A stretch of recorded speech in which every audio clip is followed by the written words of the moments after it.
The comedian George Carlin once quipped, "Age is a hell of a price to pay for wisdom."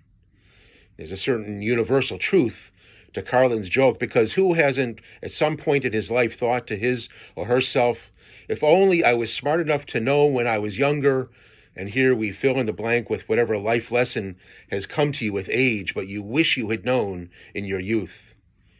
The challenges of aging and the gift of wisdom are two realities inextricably bound to one another, for better or for worse. Shabbat Shalom. I hope that this pre-Shabbat video finds you and your family healthy and safe, and I'll take the opportunity to wish you a happy secular New Year as well. Except for at the very end of Moses' life, the Torah mentions his age only one other time, and that's in the parsha that we read this Shabbat, the parsha Vaera. At the end of the third Aliyah, we read, "U'Moshe ben shmonim shana, ve'Aaron ben shalosh u'shmonim shana b'dabram el Paro." Moses was 80 years old and Aaron was 83 years old when they made their demands on Pharaoh.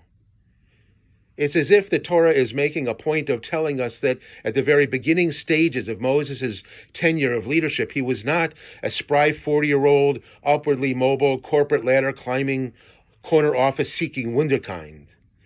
No, at the very launching of their careers, Moses and Aaron were both old men.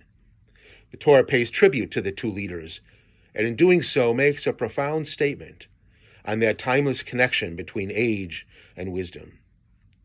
In Pirkei Avot, the collected insights of the sages from the Mishnaic period, Rabbi Yehuda ben Tema is quoted as saying, "Ben shmonim lagvura," at 80 is the age of strength. The Mishnah isn't referring to one's physical strength, of course, at the age of 80, but rather a spiritual strength, insight, depth of understanding, vision, perceptiveness, sensitivity, perspective.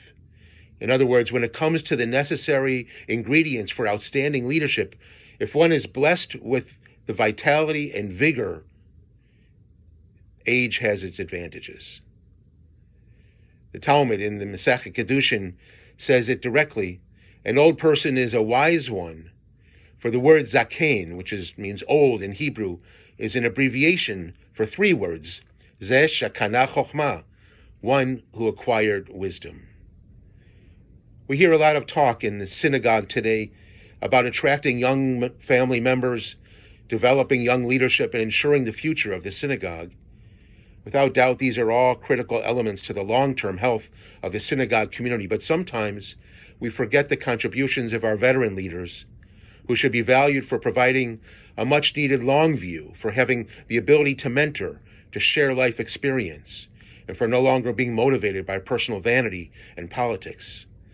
We should never forget to celebrate, as the Torah does in this week's parsha, the elders of our communities who can provide historical context, who can speak with authority of a life well lived, and who have a proven track record as builders and shapers of the community. It's true, age is a hell of a price to pay for wisdom, but as Moses and Aaron showed us, the blessing of length of days can be a blessing for all of Kalal Yisrael, for all of Israel. Shabbat Shalom.